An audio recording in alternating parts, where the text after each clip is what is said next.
అంటే ఏమో అన్న ఇది తుగ్లక్ గవర్నమెంట్ ఉన్నది 150 ఇండ్లు దాదాపు సగం ఊరును 22 ఏళ్ళ పెట్టిండ్రన్న మా ఊర్లో గారిది లగ్గం ఉన్నది అమ్మకానికి పెట్టిండు బేరమైంది రిజిస్ట్రేషన్ ఆఫీస్కి పోతే 22 ఏళ్ళ ఉన్నది కాదుపో అంటున్నాడు. అరే ఇదేంటన్నా మేము ఆగమైపోయినా మా ఊరంతా ఆగమైతుంది అని నిన్న యాదాద్రి జిల్లా చల్లూరుకేలో ఒక తమ్ముడు ఫోన్ చేసి బాధపడతా ఉన్నాడు. నిన్న మా పటాన్ చెరువు ఎమ్మెల్యే మహిపాల్ రెడ్డి ఫోన్ చేసిండు, అరే మా దగ్గర అమీన్పూర్ పోలీస్ స్టేషన్ 22 ఏళ్ళు పెట్టిండ్రు అంటుండ్రు. ఏమైపోయాయి ఎటువాయ్? నిన్న ఒక ఆయన చెప్తుండు అంతెందుకన్నా రేవంత్ రెడ్డి ఇల్లు కూడా 22 ఏళ్ళు పెట్టిండ్రు అంటుండు. తుగ్లక్ గవర్నమెంట్ అయిపోయింది మొత్తం పాగల్ ముచ్చట.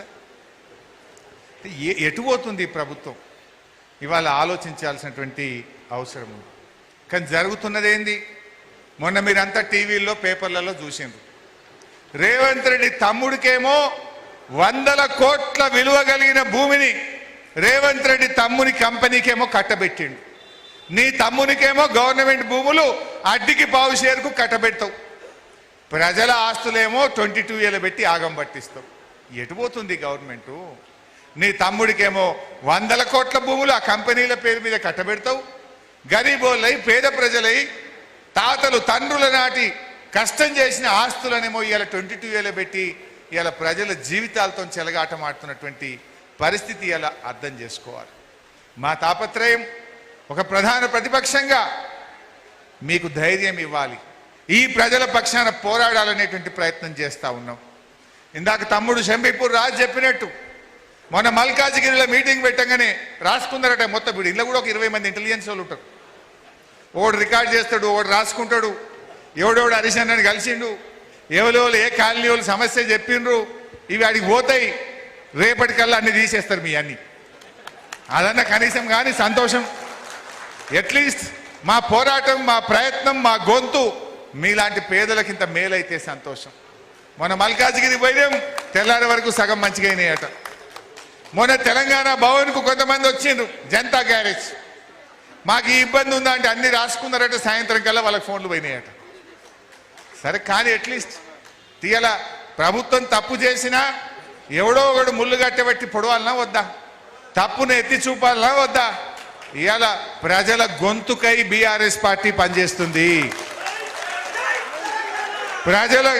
ప్రజలే కేంద్రంగా, ప్రజల ఇబ్బందులే కేంద్రంగా, ప్రజల కష్టాలే కేంద్రంగా, ఎక్కడ సమస్య ఉంటే అక్కడ బీఆర్ఎస్ పార్టీ ప్రజల పక్షాన నిలబడి పోరాటం చేస్తూ ఉంది.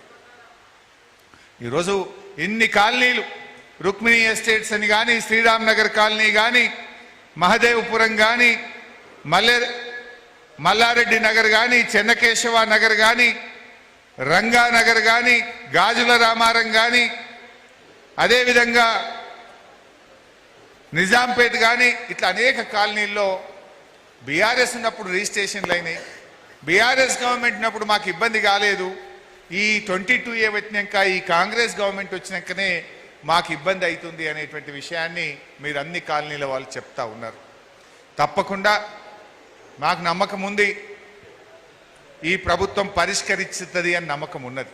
ఒకవేళ పరిష్కరించకపోతే సెప్టెంబర్ 7వ తారీఖు నాడు అసెంబ్లీ ఉన్నది, ఆ అసెంబ్లీని దద్దరింపజేసి, అసెంబ్లీని స్తంభింపజేసి ఈ ప్రభుత్వం మెడలు వంచైనా మీ భూములను తిరిగి మీ హక్కులు మీరు పొందే విధంగా బీఆర్ఎస్ పార్టీ మీ గొంతుకై పరిష్కరిస్తుంది.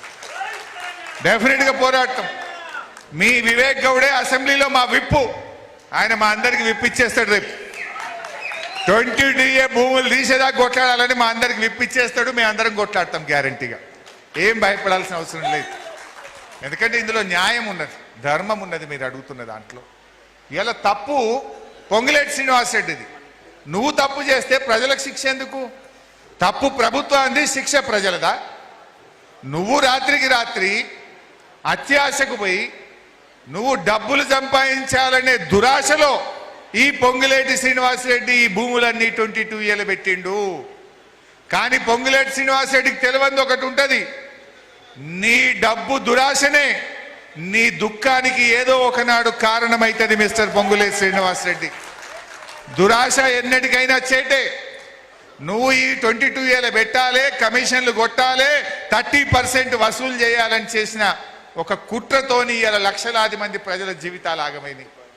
అరే పెళ్లిలు ఆగమవుతున్నాయి, దవాఖానకు బయట వాళ్ళకి పైసలు లేక బ్యాంకులకు కుదబెడదామంటే బ్యాంకులు తీసుకోవట్లేదు, అప్పులు ఇచ్చేవాడు అప్పులు ఇస్తలేడు, అమ్ముకుందామంటే కొనేవాడు లేడు, ప్రాపర్టీల విలువ తగ్గిపోయింది.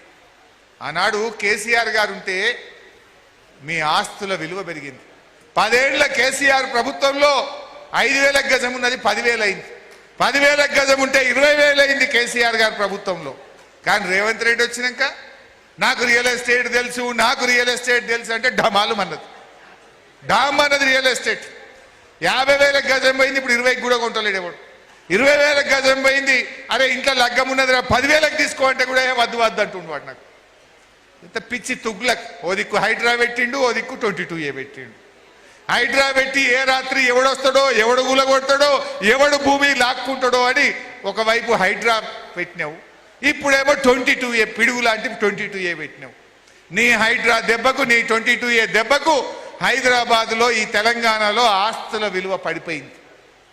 కేసీఆర్ హయాంలో ఆస్తుల విలువ పెంచిండు, రైతు భూమి, రైతుల చేతిలో ఉండే భూమి విలువ పెరిగింది, రైతు గౌరవం పెరిగింది, ప్రజలకు ధైర్యం ఇచ్చిండు కేసీఆర్. కానీ రేవంత్ రెడ్డి వచ్చినాక మొత్తం డామ్ అన్నటువంటి పరిస్థితి ఏర్పడ్డది. అయితే ఇక్కడ ఒక విషయం అర్థం చేసుకోవాలి, ఈ తప్పు పొంగులేటి ఒక్కడే చేసిండా, దీని వెనుక రేవంత్ రెడ్డి ఉన్నాడా? 100కు 100% రేవంత్ రెడ్డి ఉన్నాడు. ఇంట్లో A1 రేవంత్ రెడ్డి, A2 పొంగులేటి శ్రీనివాస్ రెడ్డి. ఎందుకు నేను ఉత్తగా చెప్తలేను. 3 వద్దుల క్రితం కోమటిరెడ్డి వెంకటరెడ్డి ఉన్నది ఉన్నట్టు కుండ బద్దలు కొట్టిండు. ఆయన అప్పుడప్పుడు జర ఉన్నది ఉన్నట్టు మాట్లాడతాడు. ఏమన్నాడు 3 వద్దుల కింద? మా యాదాద్రి జిల్లాలో 40,000 ఎకరాలు నిషేధిత జాబితాలో పెట్టిండ్రని 4 నెలల కిందనే రేవంత్ రెడ్డికి నేను చెప్పినా అన్నాడు. అంటే 4 నెలల కిందనే రేవంత్ రెడ్డికి తెలుసు కదా. ఎప్పుడైతే నీ మంత్రి కోమటిరెడ్డి చెప్పంగానే నువ్వు అధికారులను పిలిచి ఎట్లా పెట్టిండ్రు 22A ప్రజలను ఎందుకు ఇబ్బంది పెడుతున్నారు అని రేవంత్ రెడ్డి అడిగుంటే ఈ హైదరాబాద్ ప్రజలకు రాష్ట్రమంతా ఈ సమస్య వచ్చి ఉండేదా? ఈ సమస్య వచ్చునా? అంటే రేవంత్ రెడ్డికి 4 నెలల కిందనే తెలిసి ముచ్చట. తెలిసినా సపోర్ట్ చేయకుండా ఎందుకున్నాడు? ఎందుకంటే 50-50 పొంగులేటి రేవంత్ రెడ్డి 50-50. అందుకే రేవంత్ రెడ్డి సపోర్ట్ చేస్తలేడు. రేవంత్ రెడ్డి చిన్న చిన్న దానికి ఎంక్వైరీ చేస్తాడు. మొన్న మంత్రి ఉత్తమ్ కుమార్ రెడ్డి శాఖలో సివిల్ సప్లైస్ డిపార్ట్మెంట్లో విజిలెన్స్ ఎంక్వైరీ చేసిండు, ఈడీకి ఇచ్చిండు. మరి దీని మీద ఎందుకో ఎంక్వైరీ చేస్తలేడు? ఎవడు ఈ భూములను నిషేధిత జాబితాలో పెట్టుమని చెప్పిండు? ఎవరి తప్పు వల్ల ఈ లక్షలాది మంది ప్రజలు కనీసం గుండె మీద చేసుకొని నిద్ర కూడా పోని పరిస్థితులు ఎందుకు వచ్చినాయి? నిద్ర లేని రాత్రులు గడపడానికి, ఇన్ని లక్షల మంది ప్రజలను బాధ పెట్టడానికి కారకుడెవడో అతన్ని శిక్షించాలనా వద్దా? ఉటిగానే సారీ చెప్తే అయిపోతుందా? అంటే వాడెవడో వస్తాడు, మర్డర్ చేస్తాడు, మళ్ళీ వచ్చి సారీ అనగానే మాఫా? దొంగతనం చేస్తాడు వాడు, ఇంట్లోకి వచ్చి అంత ఎత్తుకపోతాడు, సారీ అంటే మాఫా? ఇప్పుడు ఇన్ని లక్షల మంది ప్రజల ఆస్తులను నిషేధిత జాబితాలో పెట్టి రేపది తీసేసినా ఎవడన్నా కొనమంటే డౌట్ పడతాడు. ఏమో వీడు మళ్ళీ తీసింది కానీ మళ్ళీ పెడతాడేమో, ఇది ఒకసారి అందులో పోయింది కదా అని ఎవడు రేపు కొనేటోడు కూడా కొనడు. 10,000కి పోతే 5,000కి ఇస్తావా లేకపోతే కొన అంటాడు. అంటే ఇంతమంది ప్రజల ఆస్తుల విలువ పడిపోయి ఇంతమందిని ఆగం పట్టిన ఈ తప్పిదానికి కారణం ఎవడో తేలాలనా వద్దా? దీని మీద ఎంక్వైరీ జరగాలనా వద్దా? అందుకే తక్షణమే ఒక సిట్టింగ్ జడ్జితో విచారణ జరపాలని ఇలా బీఆర్ఎస్ పార్టీ డిమాండ్ చేస్తా ఉంది. ఇలా ఒక విషయం తెలుసుకోవాలి, ప్రజల ఆస్తులు నిషేధిత జాబితాలో పెట్టినామంటున్నారు. మర్యాద కొద్ది తీసి తప్పు చేసిన వాడిని శిక్షించి నిర్ణయం తీసుకుంటే మీరు బతుకుతారు, పరిష్కరిస్తే బతుకుతారు. పరిష్కరించకపోతే ఈ ప్రజల పాదాల కింద నలిగి చేస్తారు, జాగ్రత్త అని చెప్పి హెచ్చరిస్తా ఉన్నా. ప్రజల ఆస్తులను మీరు నిషేధిస్తే ప్రజలందరూ కలిసి కాంగ్రెస్ పార్టీని నిన్ను కూడా నిషేధిస్తారు మిస్టర్ రేవంత్ రెడ్డి. ఆ విషయం ఇవాళ గుర్తుపెట్టుకోవాల్సిన అవసరం ఉంది. నీ చేతిలో అధికారం ఉండొచ్చు, ప్రజల చేతిలో కూడా ఓటు అనే ఒక అధికారం ఉంది. టైం వచ్చినప్పుడు వాళ్ళు నీ సంగతి ఏందో కూడా చూపిస్తారు, నీకు చెప్తారు. నీకు ఇవాళ అందుకే బీఆర్ఎస్ పార్టీ ఒక డిమాండ్ చేస్తుంది. అసలు ఏది పెట్టినావు, ఏది తీసినావు, ఒక వైట్ పేపర్ రిలీజ్ చేయి, పబ్లిక్ డొమైన్లో పెట్టు. ఎందుకు సీక్రెట్గా పెడుతున్నావు? ఇలా నిషేధిత జాబితాల లిస్టు భూభారతిలో బ్లాక్ చేసేసాను, కనబట్టలేదు. దాన్ని ఎందుకు బ్లాక్ చేసినావు? ఎందుకు సీక్రెట్గా పెడుతున్నావు అంటే దీన్ని బట్టి ప్రజలకు అనుమానం కలుగుతుంది. అంటే నువ్వు ఏది పెట్టినావు, ఏది తీసినావు? పెట్టుడు నీ వంతు, దరఖాస్తులు పెట్టి ఆఫీసుల చుట్టూ తిరుగుడు ప్రజల వంత.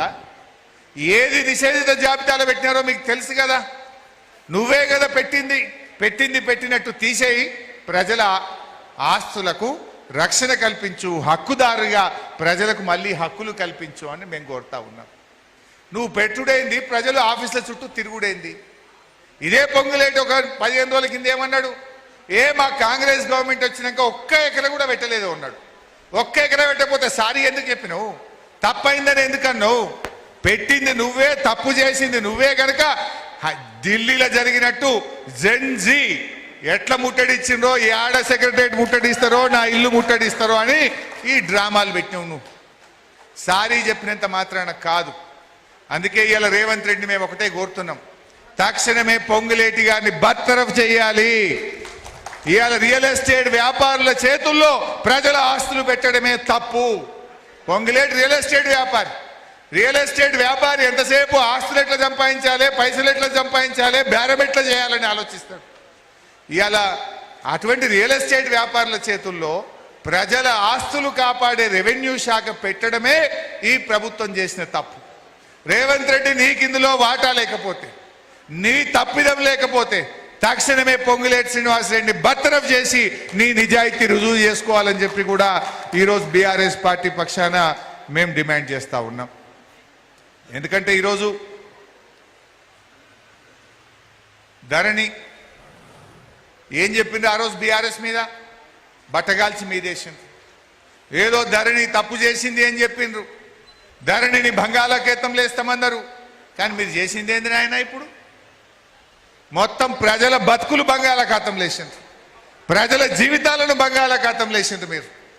మీరు పెట్టిన భూభారతి భూమేతగా మారిపోయింది. భూభారతి సాక్షిగా ఈ అక్రమాలన్నీ కూడా ఈరోజు జరుగుతున్నటువంటి పరిస్థితి మనకు కనబడతా ఉంది. ఇదొక ధర్మకర్తగా ప్రజల ఆస్తులు కాపాడాల్సినటువంటి ప్రభుత్వం కబ్జాదారు పాత్ర పోషిస్తూ ఉంది. ఎట్లా న్యాయం జరుగుతుంది? 22 ఏళ్ళ పెట్టుడు నేను ఇందాక చెప్పిన చూడు, కలెక్టరేట్ పోతే బర్రెపాలు ఉత్తగిస్తా అదే సొప్పయ్యాలన్నట్టు ఈ ఏజెంట్లు తిరుగుతుంది. ఇప్పుడు ఈ కాలనీలు 22 ఏళ్ళ పెట్టుడు, పెద్ద పెద్దోళ్ళ భూములు రాత్రికి రాత్రి 22 ఏళ్ళ పెట్టుడు, ముఖ్యమంత్రి గారి, రెవెన్యూ మంత్రి గారి ఏజెంట్లు 30% దేవో హమ్ క్లియర్ కర్తే. ఎన్ని రోజులు తిరుగుతావు కోర్టు చుట్టూ, ఎన్ని రోజులు తిప్పలు పడతావు ఆఫీసుల చుట్టూ, సపరేట్గా 30% ఇయర్ అదే అయిపోతుంది. ఇట్లా ఏజెంట్లు తిరుగుతూ ఉన్నారు ఈ రాష్ట్రంలో. అందుకే ఇవాళ బీఆర్ఎస్ పార్టీ ఇంకో విషయం కూడా చెప్పాలి నేను. రేవంత్ రెడ్డి, పొంగులేటి మాకు బేరాలు తెలుసు, మాకు రియల్ ఎస్టేట్ తెలుసు, మేము రియల్ ఎస్టేట్లో మా అంత తీసిమార్కాన్లు లేరు అని మీరు మాట్లాడుతున్నారు. కానీ మాకు పోరాటాలు తెలుసు, మీ మెడలు ఎట్లా వంచాలో మాకు తెలుసు. ఉద్యమాలు చేసినాం, పోరాటాలు చేసినాం. ఢిల్లీ మెడలు వంచి కేసీఆర్ గారు తెలంగాణ తెచ్చింది. కేసీఆర్ గారు మాకు పోరాటాలు నేర్పిండు, మాకు ఉద్యమాలు, పోరాటాలు, ప్రజల పక్షాన ప్రజల గొంతుకై పనిచేయడం మాకు తెలుసు. మీకు బేరాలు, రియల్ ఎస్టేట్ వ్యాపారాలు మీకు తెలిస్తే పోరాటాలు మాకు నేర్పిండు మా కేసీఆర్.